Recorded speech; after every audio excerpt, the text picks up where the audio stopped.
Welcome, young and old, gay and straight, married, single, bisexual, transgender, welcome. People of all colors, cultures, and abilities, welcome.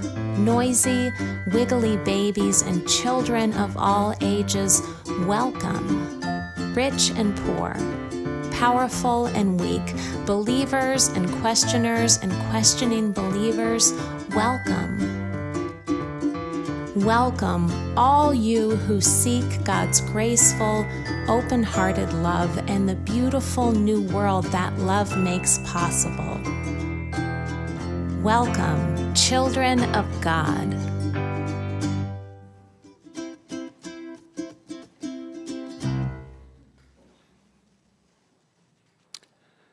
Welcome to worship.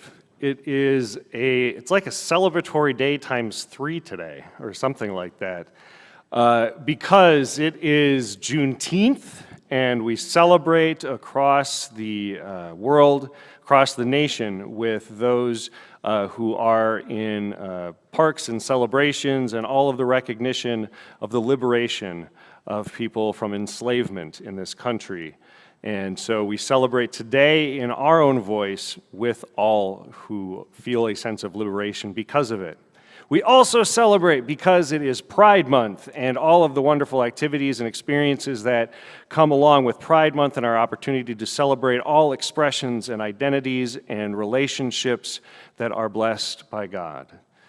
And it's Father's Day, so people have filled the role of fathers, or people have been in roles of parents, and today we celebrate all those who have been loving parental presence, who have been fathers to others today.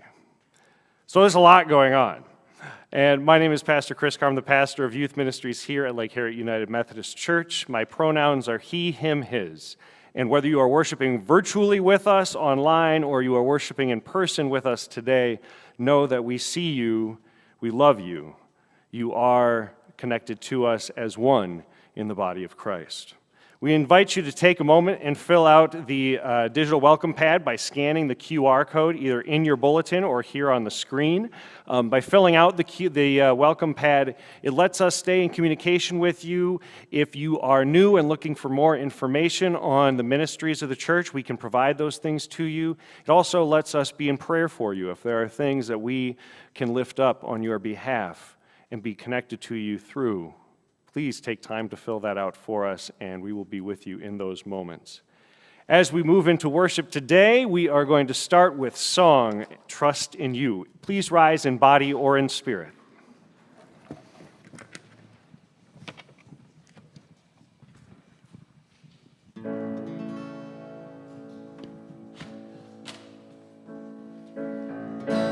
Letting go of every single dream, I lay each one down at your feet. Every moment of my wandering never changes what you see. I've tried to win this war, I confess. My hands are weary, I need your rest. Mighty warrior, king of the fight. No matter what I face, you're by my side. When you don't move the mountains, I'm needing you to move. When you don't part the waters, I wish I could walk through. When you don't give the answers as I cry out to you, I will trust, I will trust, I will trust in you.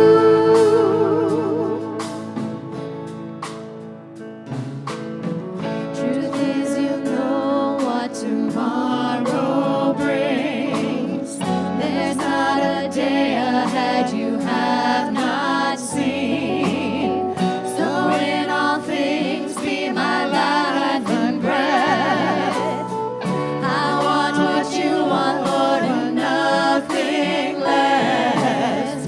When you don't move the mountains, I'm needing you to move. When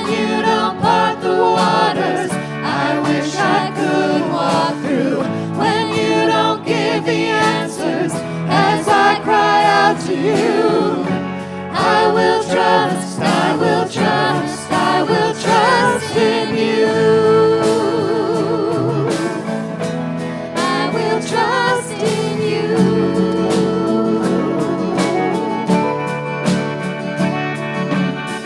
You are my strength and comfort. You are my steady hand. You are my firm foundation, the rock on which I stand. Your ways are always higher. Your plans are always good. There's not a place where I'll go you've not already stood. When you don't move the mountains, I'm needing you to move. When you don't part the waters, I wish I could walk through.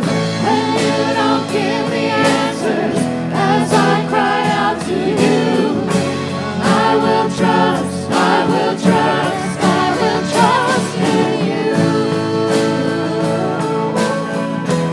I will trust in you. I will trust in you. I will trust in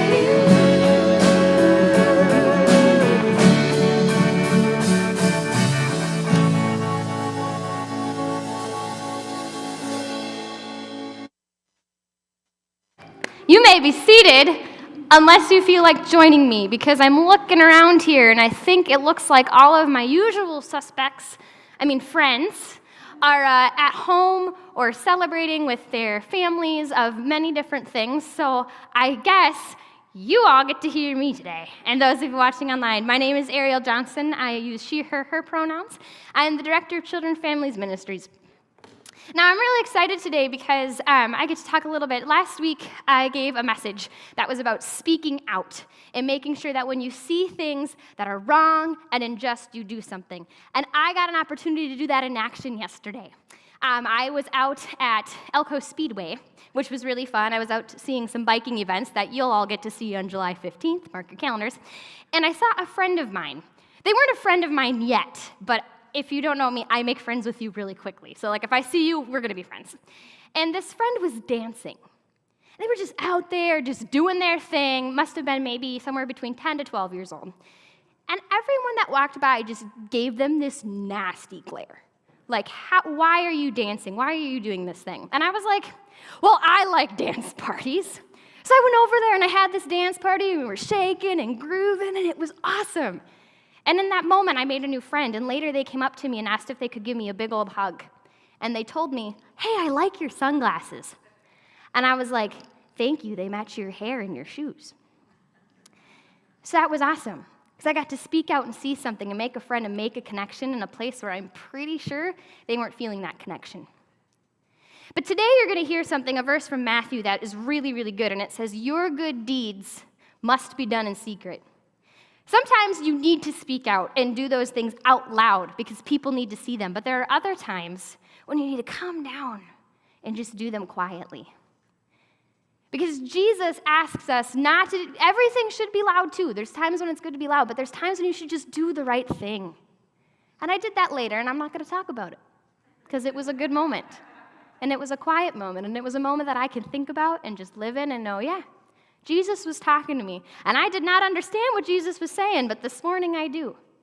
So those good deeds, the holding open the doors, the calling your grandparents, the making sure your bed is made in the morning so mom doesn't yell at you, those good things, you don't have to talk about them because all of those good things just make you feel good inside, and they make Jesus feel good inside.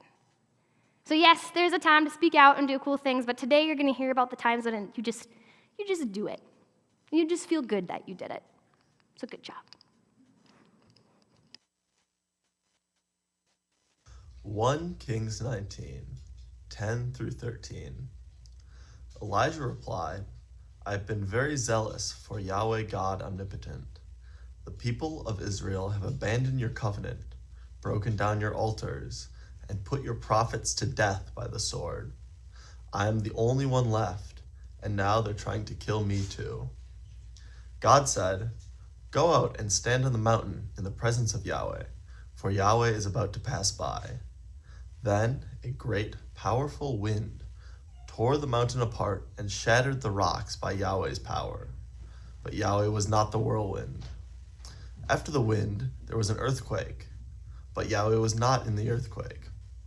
After the earthquake came a fire, but Yahweh was not in the fire. And after the fire came a gentle whisper. When Elijah heard it, he pulled his cloak over his face and went out and stood at the mouth of the cave. Then a voice said to him, "What are you doing here, Elijah?" Matthew 6, 1-6. Beware of practicing your piety before others to attract their attention. If you do this, you will have no reward from your Abba God in heaven. When you do acts of charity, for example, don't have it trumpeted before you. That is what hypocrites do in the synagogues and the streets, and they may be praised by others. The truth is, they've already received their reward in full. But when you do acts of charity, don't let your left hand know what your right hand is doing. Your good deeds must be done in secret, and your Abba God, who sees all that is done in secret, will repay you. And when you pray, don't behave like the hypocrites. They love to pray standing up in the synagogues and on street corners for people to see them. The truth is, they have received their reward in full. When you pray, go to your room, shut the door, and pray to God who is in that secret place. And your Abba God, who sees all that is done in secret, will reward you.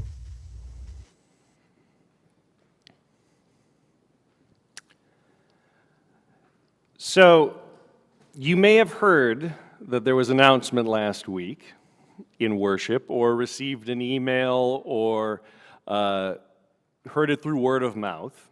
But there was an announcement that I'm going to be leaving my position as pastor of youth ministries at the end of the summer. Now, these are not easy decisions. I've been here for almost 10 years, and change is scary for everybody.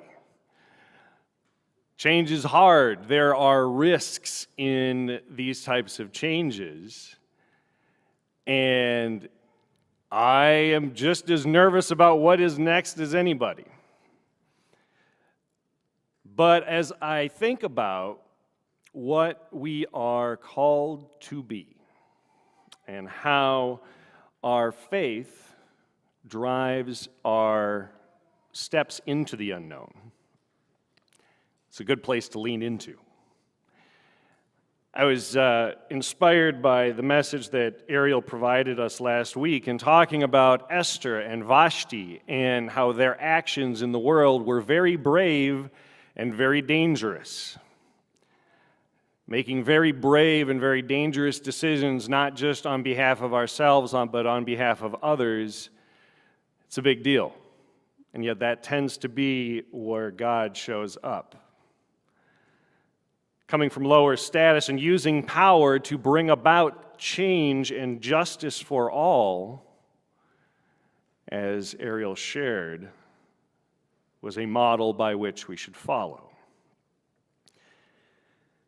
So today we talk about Elijah.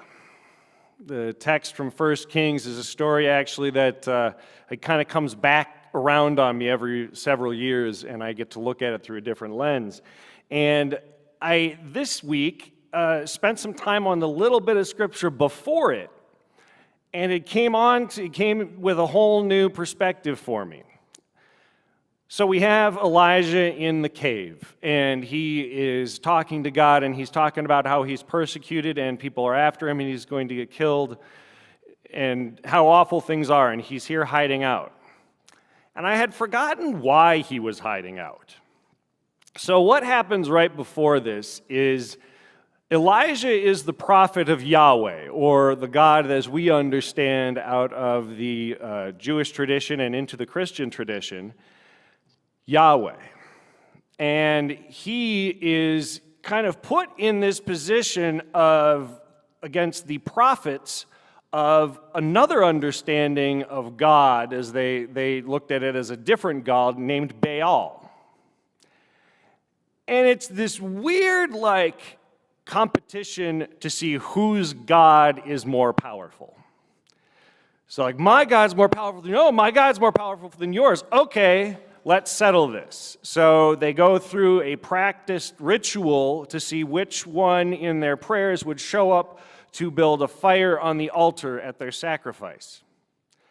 And the Baal worshipers are praying and nothing happens, and then Elijah goes up and sets this whole sacrifice ritual together, and fire shows up. And everybody says, oh, your God is the real God. Okay, your God is more powerful. And then the response is that Elijah says, okay, now go kill all those prophets of Baal, which seemed a little dramatic, maybe a little excessive or extreme. So this was the expression of how powerful Elijah was and how powerful Elijah's God was in the midst of things. And then the leadership, the Jezebel, gets this message. She was in a high role of authority and gets this message. She is a Baal worshiper and hears about this whole thing and then says, everyone, Elijah is now public enemy number one. And people are seeking him out to end him based on what he's done. So, that leads us into the cave. And that leads us into Elijah's plea and hiding out. What I find interesting in this is Elijah was feeling pretty good about himself, feeling pretty powerful, feeling pretty emboldened, feeling like I'm on the right side of history.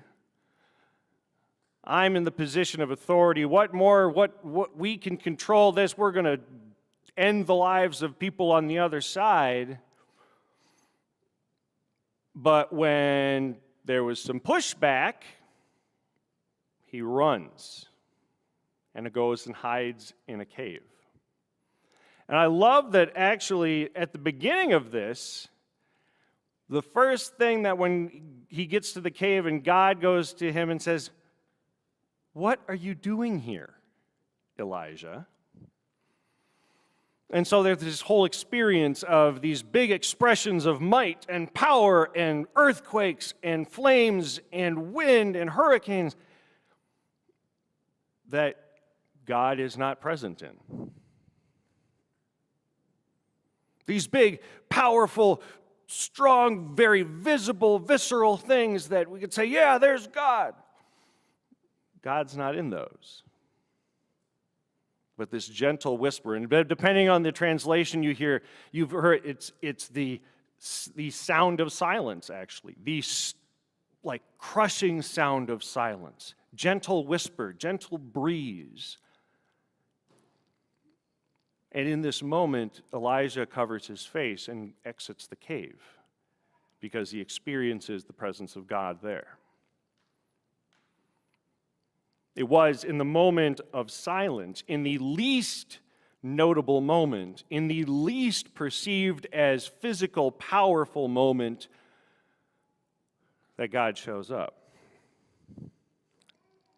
And then he asks Elijah again, what are you doing here, Elijah?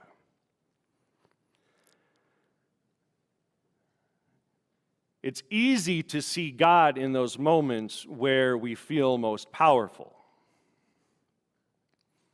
where we think we are in the right. The easy moments when we are surrounded by a bunch of like-minded, powerful people. We have the numbers, we have the strength, we have the voice.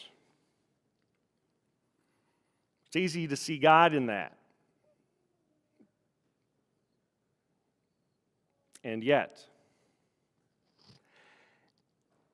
Jesus, in the Sermon on the Mount, where the text from Matthew came from, says, when you do acts of charity, or service, or care, or loving, if we want to fill in, charity has a real weird connotation in our language, but it would be understanding. When you are giving of yourself for others, don't have it trumpeted before you.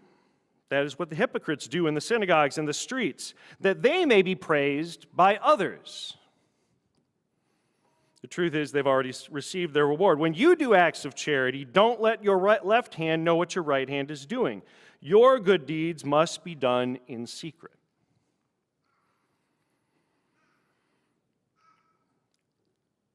It's hard to be quiet when we do acts for the sake of others. It feels good when we can draw as much attention to how great we are and how much we serve, or especially in different moments, how can we be glorified? How can we ourselves be the focal point of even things like our advocacy? Now, we draw attention to ourselves in appropriate and helpful ways at many moments. I have many friends who are marching in the Pride Parade, people who are straight, people who are of the LGBTQ plus community, people of all different walks and gender expressions. And they are standing in solidarity with people around them, some people who have experienced persecution, etc. And that's important for us to do, but it's also important to understand why we're doing it. Sometimes the idea of being woke, the idea or concept of being enlightened or being an advocate or an ally is great when you are in a community of like-minded people. When you are immersed in a setting that celebrates that and advocates for that. And yet it becomes a very different thing when we encounter adversity, when we encounter challenge, when it doesn't just become about being a loud voice, when that loud voice may draw negative attention.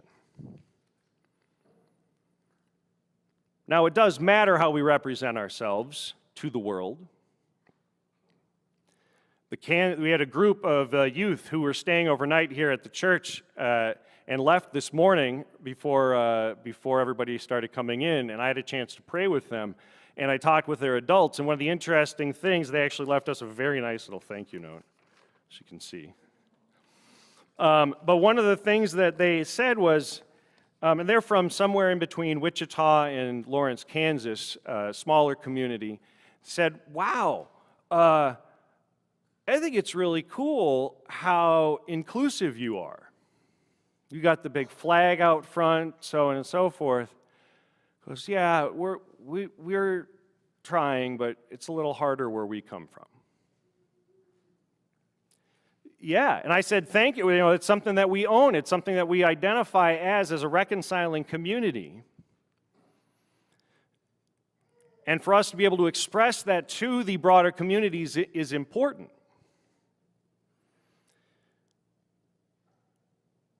For those who have experienced persecution, being devalued based on who they love or who they are,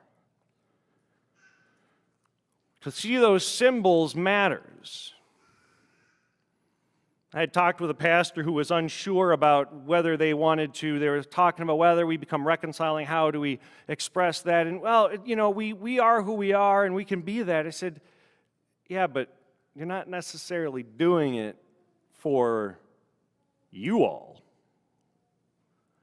The message you are communicating is the one you are communicating to the person who won't walk through your doors because you have a cross on the front of your building, or because you have the word Christian church on the front, because that in and of itself has communicated a narrative and a message that people hear and receive and understand in a particular way that sometimes we have to counteract because of how the Christian church has approached the LGBTQ plus community.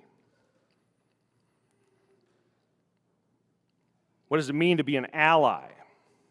An ally, terminology-wise, refers to those who stand in solidarity, maybe those who are of what's called cisgender, right, and how they identify, or are in a hetero relationship or alternate gendered relationship. Refers to those who are standing in solidarity with those who have been oppressed and harmed.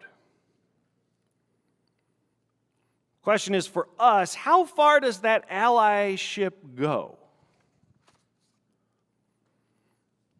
How far do we branch out? Where does it push into in the expression of our own identities as a community, but also as individuals?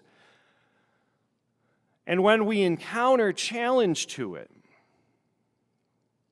when we are taking risks in how we express it, do we run to the cave of safety or convenience? Does it extend past resharing a post on social media with a rainbow graphic? Does it extend past having a rainbow flag on the front of the building? Now, this is Pride Month. This is also today, Juneteenth. The Juneteenth as being that expression of the day and the celebration of the day that the message of the signing of the Emancipation Proclamation and the freeing of all of the slaves reached Galveston, Texas, which is kind of understood as the farthest point from where it was communicated. A communication to all that the slaves were no longer slaves, but they were an identity in themselves as free humans. This is a celebration of liberation, of freedom. How are we celebrating today? Because the reality is this is something, it is a day that we should, and we understand, is a momentous point in the history of this country. If we identify outside of the African American community, if we identify as both the person who is celebrating with, but the recognition of that the enslavement of our brothers and sisters was being done by our brothers and sisters in history. That is our reality. And so how do we, in our own identity, celebrate that liberation? A moment that I remember from some time ago was shortly after the murder of George Floyd. Those of you who know that I work in downtown Minneapolis in the security industry and was kind of there indefinitely based on a lot of the unrest that followed, that I do not correlate to the demonstrations that followed. But I did have a chance, and again, not anybody else's business, but I use it as an illustration. I did have the opportunity to walk over toward North Central University on the day of George Floyd's memorial. And with many others who were standing in the adjacent park, got a chance to listen to the people speaking, and in particular the Reverend Al Sharpton as he was eulogizing. And one thing that drew my attention and focus was how Reverend Sharpton says, you know, we have never seen the number of white people marching with us as we have today. We affirm that that solidarity is happening. We've never had the experience of so many non-African American people joining us in standing up for justice. That's great. But I wonder, how has that movement endured? Sometimes I think that it is easy to only react when we think we are supposed to, when the lights are shining bright. And then when we move into our everyday life, it is easy to run back into the cave, to hide out, when those tough conversations of our everyday experience become challenging.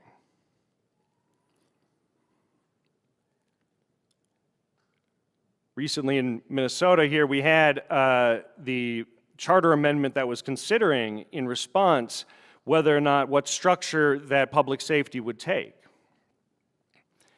And this is not a statement on the voting necessarily one way or the other. People came across with a wide variety of different experiences and perspectives.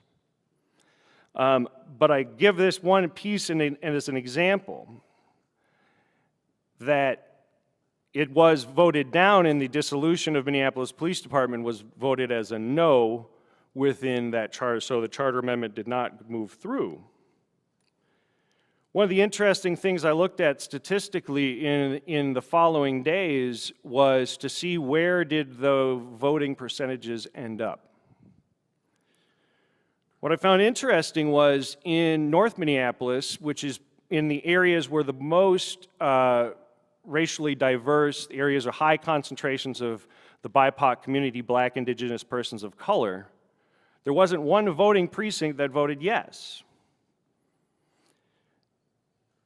Now, there were plenty of other precincts around the city of all different ways and shapes and sizes and demographics that did vote yes. But as that information was shared, I heard somebody respond to it, a white person who said, "Well, I don't know what they want anymore. I'm out of this." And I said, "Really? I don't know what they want?" It was easy to be in solidarity when they thought they knew, but as soon as that narrative changed for them, they had the privilege of being able to step away. Racial justice, if we claim it as part of our identity, if we claim allyship as part of our identity, is not something we can step away from.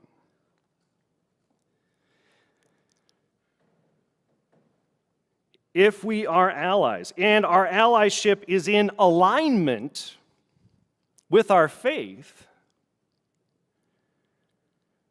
then Jesus is telling us this isn't just about the places that we can be noisy. This isn't just about those moments when people have megaphones. It is an everyday life experience. If we are in alignment with our faith and our allyship, then we must demand change and justice. In the names of Ania Allen and Trinity Smith, 2 young children killed by gun violence last summer, with the same fervor and emotion as we do for the children in Newtown, Connecticut, and Uvalde, Texas. Both accountability for the taking of lives and systemic change that prevents such violence from happening in the neighborhoods of North Minneapolis as much as Sandy Hook. If we believe in socioeconomic justice, then we must be intentional about how we spend our money every day.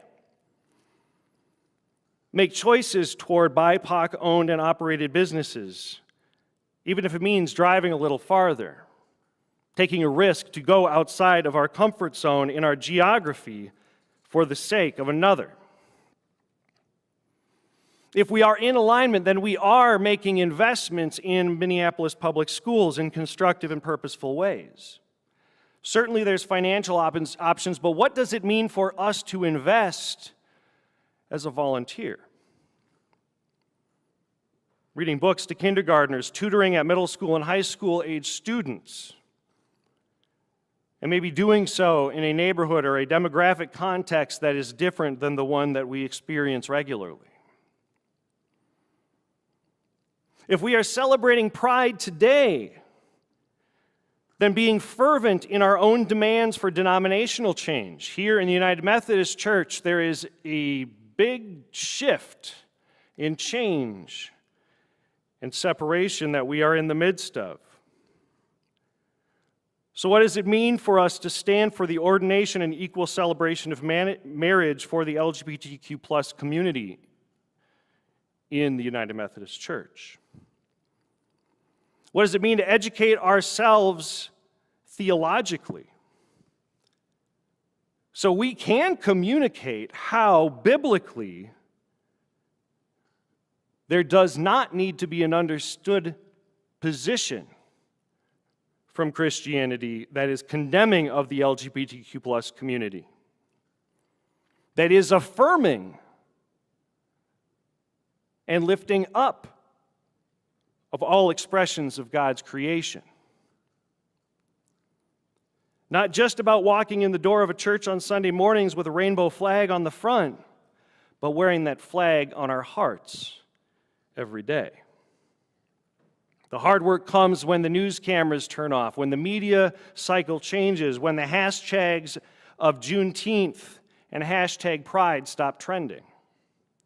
The hard work comes when there are no likes or shares or retweets to affirm our voice of advocacy. When the only people who know about your investment, your allyship, is you and the person that you ask not to use that particular word because it hurts you, even if it's not directed toward or applied to you,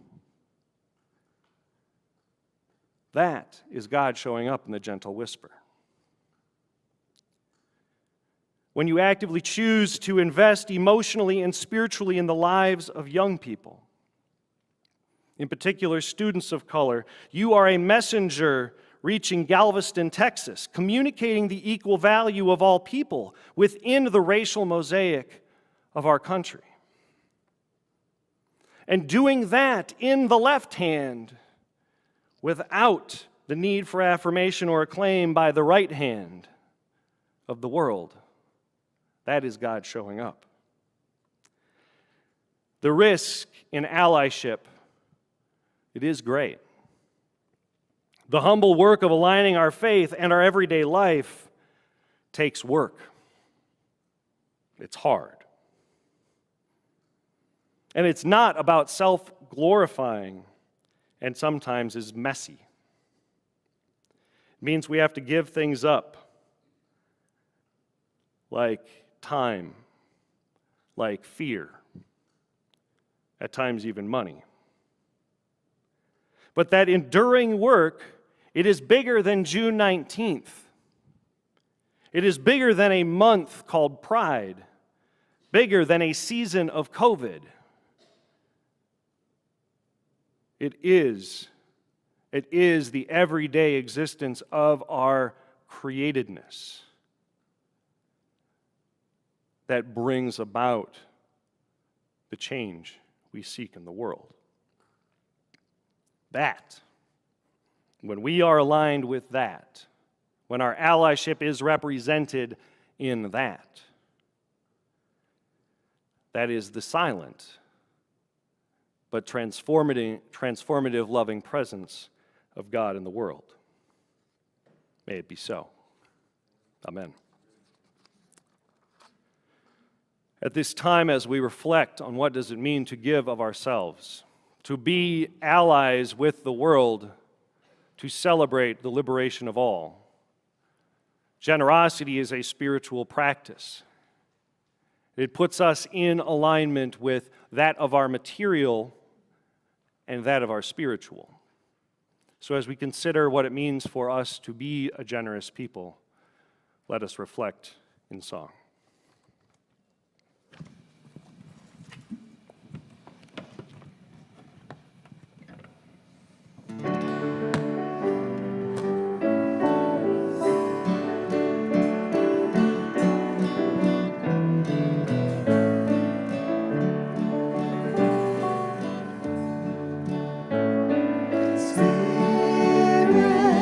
Spirit of gentleness, blow through the wind.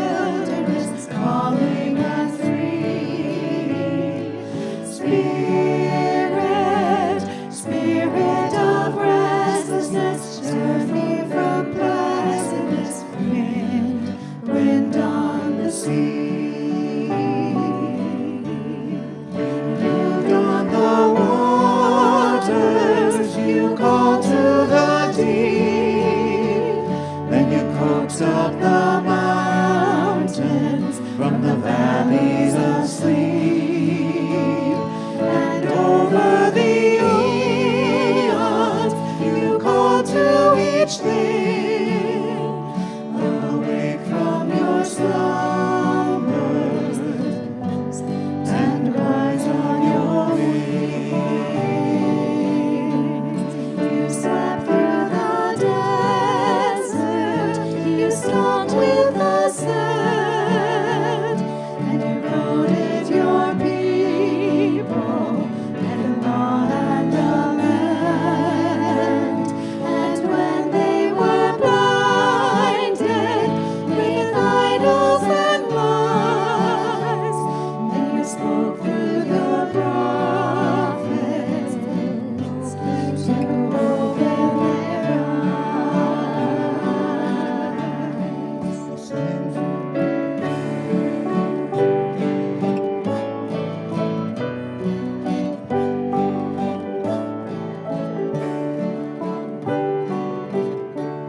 You sang in the stable, you cried from the hills, and you whispered in silence when the whole world was still.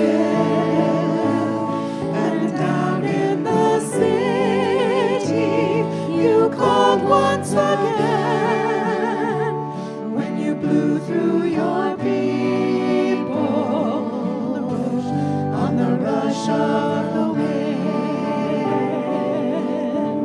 You call from tomorrow, you break ancient schemes from the bondage of sorrow on the captives' dream dreams.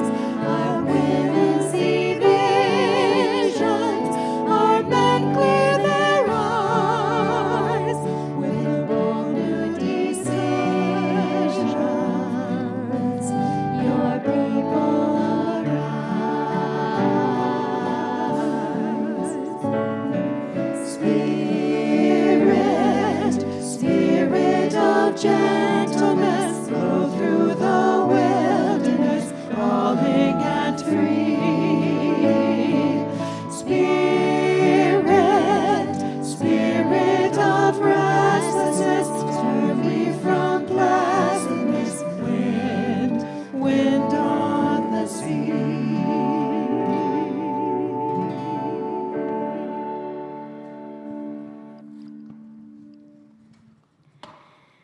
One of the things that I am most grateful for about coming to be here at Lake Harriet is the wonderfulness that people here share, their time and their talents and their treasures. And I appreciate so much these continued call to actions and how they question my own faith and push me to be better. So thank you for your message today, Pastor Chris, and thank you all for your generosity. I ask that you please join with me in the prayer of commitment. God of generosity, we thank you for these gifts that we can share. As we dedicate these gifts to help those who need them, let us also join together and dedicate ourselves to be your hands and feet. God of generosity and graciousness, we thank you so much. And together we all join in committing to this and praying the prayer that the Lord taught us, saying, Our Father, who art in heaven, hallowed be thy name. Thy kingdom come, thy will be done, on earth as it is in heaven. Give us this day our daily bread, and forgive us our trespasses, as we forgive those who trespass against us. And lead us not into temptation, but deliver us from evil. For thine is the kingdom, and the power, and the glory forever. Amen. All right, now I get to do one of my favorite parts, which is the announcements, and I have some really exciting ones. So next Sunday, we are at the Lake Harriet Bandshell, and also services at 10 a.m., not 9:30, 10 a.m. And let me tell you, this human who does not drink enough coffee in the morning because she always wakes up like just 20 minutes after her alarm, very excited for 10 a.m. Also, it's by the lake. Who likes the lake? We're pretty Minnesotan in this room. We love the lake. So please join us at Lake Harriet Bandshell, 10 a.m. next Sunday. For those of you who are not able to, just kidding. I'm going to do this announcement first because, we talked about this earlier. We do need help. We need help out there. We need some awesome, amazing people just like you to be great servant leaders. We need greeters and ushers who will come out and say, hey, to anyone who comes, because it's not just going to be us Lake Harriet folks out there. It's going to be random people biking or running or swimming or kayaking. So please, please, please sign up to greet all of these people and show them how wonderful and amazing and welcoming and affirming we are here. Those of you who are not able to be there in person, there will be a recorded sermon that is streamed at 9:30 a.m. So that's going to be what that is. The bandshell service will not be streamed. So I really encourage you to come out, but if you can't, there will be some recorded things at 9:30 for you. Also, we are going to do something called Fill the Van at the bandshell as well next Sunday. We need some things for the Joyce Uptown Food Shelf, which you can find up here and also on our website. So I encourage you to bring those things. Let's fill up that van and give Joyce Uptown Food Shelf what it needs. Finally, I have this super cool thing I'm calling Monday Fundays, which is some different themed days on most Mondays and one Wednesday throughout the summer. It is a great time if you suddenly find yourself in need of childcare because things like that happen. This is awesome. It's a 9 to 4 program. Tomorrow we're cooking. We're going to be making pancakes and cupcakes and pizza and watching Ratatouille, which sounds like a really great day. So if you want to come and hang out with me, it's currently K through 2, but if you are just like, hey, I really need a break, come hang out. Come have fun. It'll be super awesome. With that, you can see other kinds of announcements and things on our website and in your bulletin.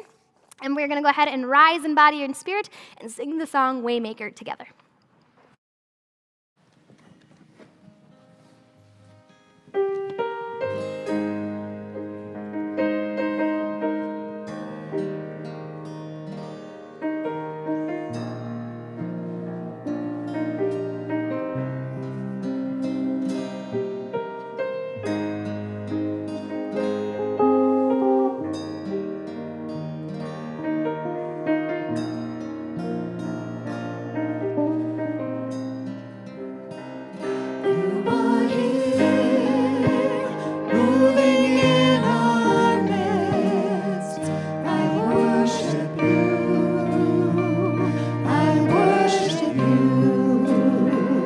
You are here, working in this place. I worship you. I worship you. You are waymaker, miracle worker, promise keeper, light of the darkness. My God, that is who you are.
Even when I don't feel it, you're working. You never stop working. You never stop working.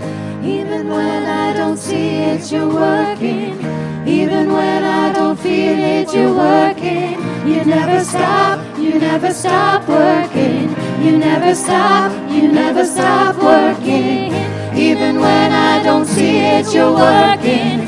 Even when I don't feel it, you're working. You never stop working. You never stop working. Waymaker, miracle worker, promise keeper, light in the darkness. My God, that is who you are. You are waymaker, beautiful worker, promise keeper, light in the darkness. My God, that is who you are. That is who you are. That is who you are. That is who you are. That is who you are. That is who you are. That is who you are. That is who you are. That is who you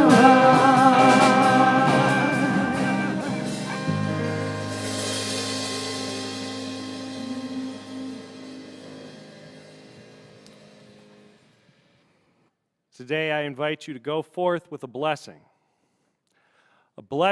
that compels you each moment of your life,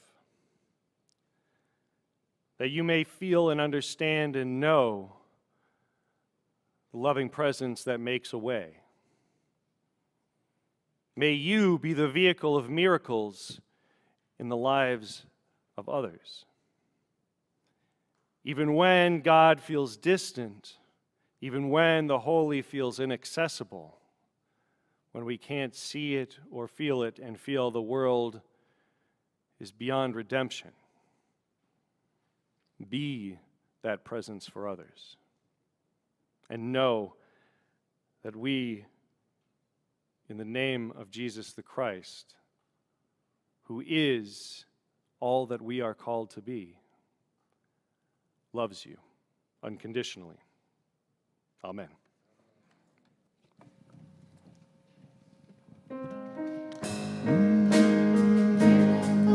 worker, promise keeper, light in the darkness. My God, that is who you are. You are waymaker, miracle worker, promise keeper, light in the darkness. My God, that is who you are. That is who you are.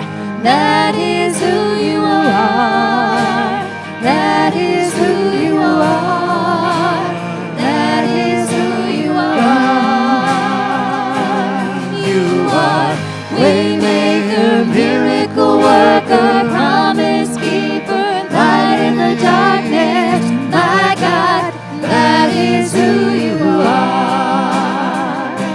You are waymaker, miracle worker, promise keeper, light in the darkness. My God, that is who you are. That is who you are. That is who you are. That is who you are. That is who you are. Even when I don't see it, you're working. Even when I don't feel it, you're working. You never stop working. You never stop working. Even when I don't see it, you're working. Even when I don't feel it, you're working. You never stop working. You never stop working. Even when I don't see it, you're working. Even when I don't feel it, you're working. You never stop working. You never stop never stop working. Wait